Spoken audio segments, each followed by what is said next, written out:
Hey everyone!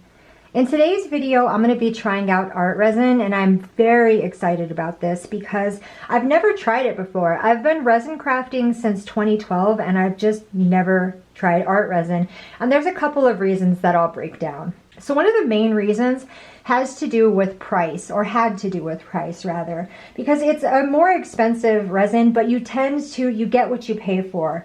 The big thing that sold me on it now is that you can get it in craft stores. I got this at Hobby Lobby I got the 8-ounce kit. It's 4 ounces of the resin. It's 4 ounces of hardener.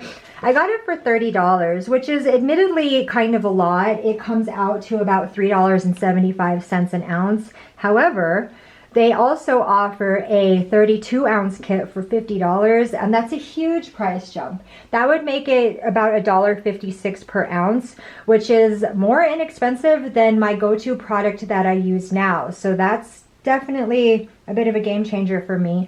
Also, being able to get it in craft stores is a big deal because you don't have to pay shipping prices. Sometimes I'll order kits and when I'm trying new things, and the shipping is almost as much as the product itself, which is completely absurd, but I digress. So yeah, we're going to be giving this a shot. Very excited about it. We go ahead and check out the bottles. No VOCs, volatile organic compounds. I did know that. No BPA. I did not realize that. A lot of resins have bisphenol A in them, and this one apparently does not. So that's pretty cool. All right, so let's check out the literature that came with it. And I'm just going to gloss over it, and you can pause the video if you would like and read it further. Prep our surface, measure to determine how much you'll need. They have a calculator, that's cool.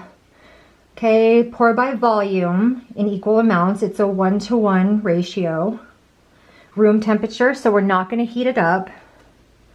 Stir thoroughly for at least 3 full minutes, scraping the side and the bottom. Ensure the entire mixture is properly cut. Okay, this is standard resin stuff. If you are uncertain about what's going on here, if you're new to resin, I have some resin basics for beginners videos. So you can go ahead and check those out and they will get you up to speed. Okay, pour and spread as you see fit. It's self-leveling. Bubbles will begin to rise to the surface. We recommend using our artist torch to pop the bubbles. All right.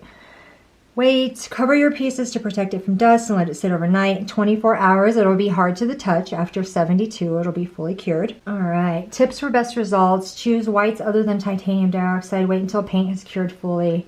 Torch bubbles in one pass. All right, so the thing with ArtResin is it is not a casting resin. It is for coating art. It's for, you know, resin for art, for pouring over canvases like so. So because of that, it's meant to be poured in thinner layers, and I actually saw something about that in the back, so we'll get there. Okay, ideal room temperature. The working time is 45 minutes. That's good. I love a longer working time. And I'll put that to the test later on and let you know how that plays out. So there was something on the back and like the finer print that caught my attention. All right, wear protective gloves. It doesn't say anything about a respirator, and I'm sure it has to do with there being no volatile organic compounds. Of course, use a respirator if you want. This is my respirator. It is a half mask with a organic vapor cartridge. So if you're interested in respirators or want one, I'll leave information about all of that in the description area below. So this is really what caught my attention. ArtResin epoxy was designed as a surface coating to be poured in thin applications. Thicker pours may result in excessive heating. We recommend layering coats if additional depth is desired.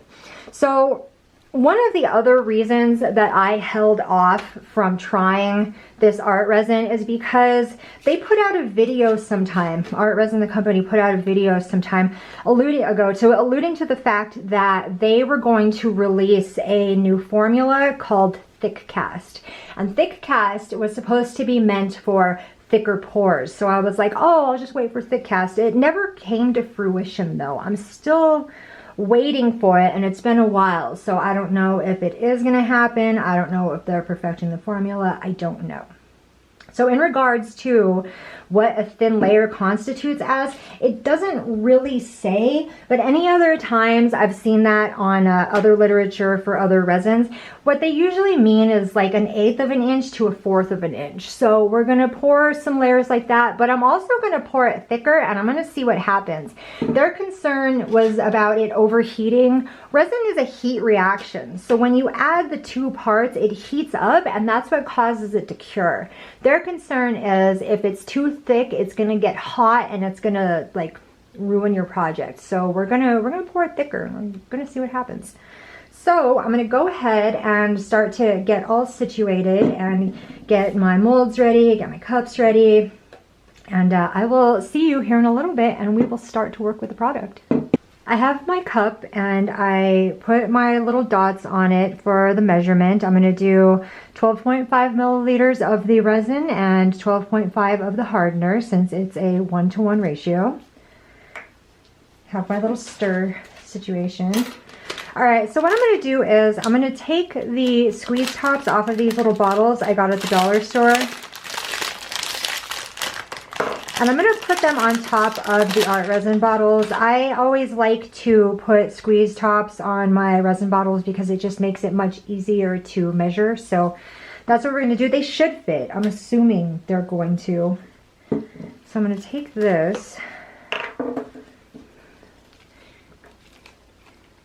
And I just have to say that I love that there is not the little foil seal. I understand why resin bottles put the little foil seal, but they're a pain in the butt to get off cleanly. Like it's a whole thing. So this not having one is kind of my favorite thing. So I have my little squeeze bottle top. Nice. And I think I just got these at like Dollar Tree or something like that. For bigger bottles, I have squeeze tops I'll order online, but for smaller ones like this, that's just where I get that. So one thing I noticed about the ArtResin is that it's a thicker formula, and I'm not really crazy about thicker resins because they have a tendency to hold on to bubbles more, and I have a vacuum chamber and other people use a pressure pot, so it's not that big of a deal.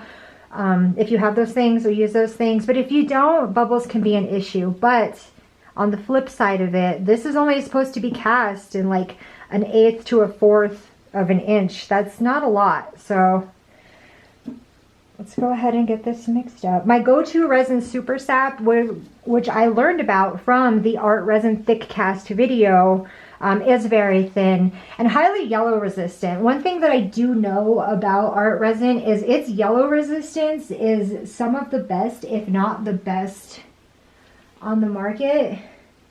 But yeah, that thick cast video demonstrated super sap and its yellowing or anti-yellowing capabilities, and that's what sold me on it. So this actually is not as thick as I thought it was. Oh, that's not bad at all. Especially for being the resin part and not the hardener. Now let's put in our hardener.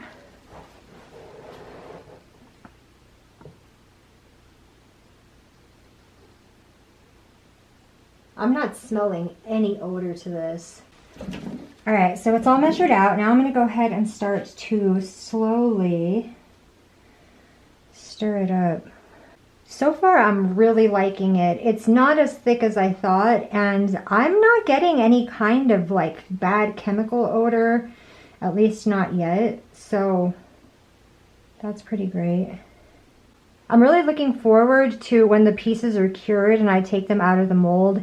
One thing that also kind of kept me from giving ArtResin a shot was that I have read online that it stays flexible, that even when it's fully cured, it has some give to it and you can bend it, and which makes sense if it's going to go on canvas, you know what I mean? But I prefer a very hard cure and I don't want my pieces to have any kind of flexibility to them. So that was another reason I was waiting on that thick cast. Hopefully that becomes a thing. I don't know, we'll see. But I'm going to get my resin all stirred up. I'm going to finish off camera and then I will see you in a little bit when we're ready to pour the resin. So I'll see you in a bit. My resin is all mixed up now, and I'm kind of letting it sit so some of those bubbles rise to the surface. So far, I'm really enjoying the formula. There's a slight chemical odor. It is not bad by any means. I'm going to pour a thin layer into one of these molds, and I'm going to try and stick to about 1/8 of an inch. Okay, that might be a little bit more. That's probably closer to 1/4. Let me see if I can. Okay, that's probably closer to 1/8. I'd say that's about 1/4 of an inch. All right, and then this one I'm going to pour a lot. I'm going to make that pretty thick because I want to see what happens.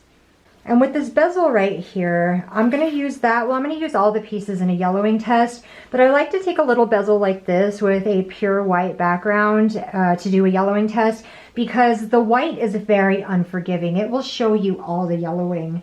And as I said before, this is supposed to be some of the most superior yellow resistance on the market. And it said 24 hours hard touch, 72 for full cure. I'm curious about how dentable the pieces are going to be. I feel like if they're flexible, they'll be easy to dent with a nail. I just prefer a harder cure. I'm going to keep an eye on these. I'm going to pop some bubbles as they rise to the surface, and I will see you tomorrow and we'll check out what's going on. It's been 3 days since I mixed up the resin and poured it into the mold, so I'm going to go ahead and pop the pieces out and see what we got here.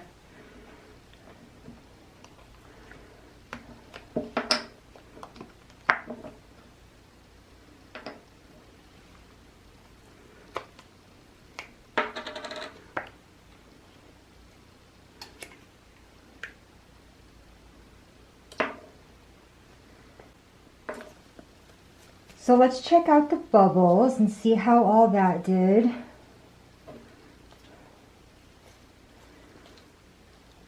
It's not bad in the smaller or the thinner pieces at all. There are a good amount in this bigger piece, but I mean, it's pretty thick, so it's to be expected.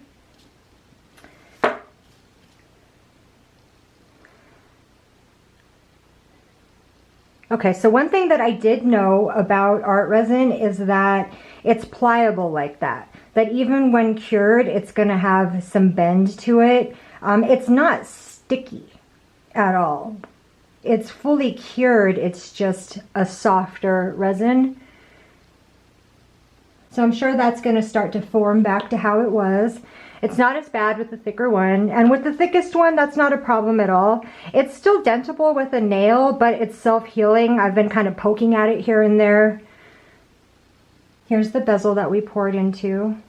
Also dentable with a nail, but it's self-healing. I don't know if I wait longer, if it's going to harden up more. I don't think so. I think this is just how the formula is. So, final thoughts. Would I use this product again? I would totally use this product again. There was like no odor to it. It's easy to work with. It mixed together easy. I bet you it would do quite well being run through a vacuum chamber, and all those little bubbles wouldn't be a problem at all. As far as the pot life goes, I got about 45 minutes out of it like it advertised. That was for a smaller amount though. If I were mixing a larger amount, I don't know how long the pot life would be because the resin will heat up quicker. So I don't know if that is a factor. I'll have to mix more and see how all of that plays out. But yeah, it's I got 45 minutes out of it, so I'm pretty happy with that. What's really going to determine if I would use this over my go-to super sap is going to be the yellowing test. And what I've done is I've cured a couple of pieces, or I've made a couple of pieces with my go-to resin super sap, and I'm going to put it head to head in the sun with the ArtResin pieces, and I'm going to test the curing, and I have a little bezel for that one as well. So over the course of a couple of months, I'm going to keep an eye on these, and I'm going to see how the yellowing goes. I'm assuming they're going to be close. The ArtResin might actually do a little bit better, and I'll go from there, deciding if I would completely switch to ArtResin. It being in the craft store is a big deal. So if I'm happy with the yellowing test, which I'm sure I will be, I might switch over to ArtResin, but I don't know. Because Super Sap, you have to buy a lot of it at a time. You have to pay the shipping, but it cures harder. And I don't think that really matters to a lot of people. I don't even know why it matters to me that much, but it does. It's a harder cure, so that's something I'm gonna factor in. I don't know, we'll see. And in regards to the yellowing test, why it matters to me specifically is because I primarily make resin jewelry and I sell resin jewelry online. And with jewelry, people wear it and people go out into the sun, it's going to get UV exposure. For things like magnets or coasters or things inside, I don't really think it's that big of a deal. But for making jewelry, people go in the sun. So I want to offer the highest yellow resistance I can in my products. So yeah, in a couple of months, I'll do an update and I'll let you guys know how this plays out. But as it stands, I will gladly use the rest of my ArtResin and I'll go from there. So thank you so much for watching. I hope you learned a lot. I know I certainly did. And if you like this video, please consider liking and subscribing and all those things that go with YouTube. And have a great day.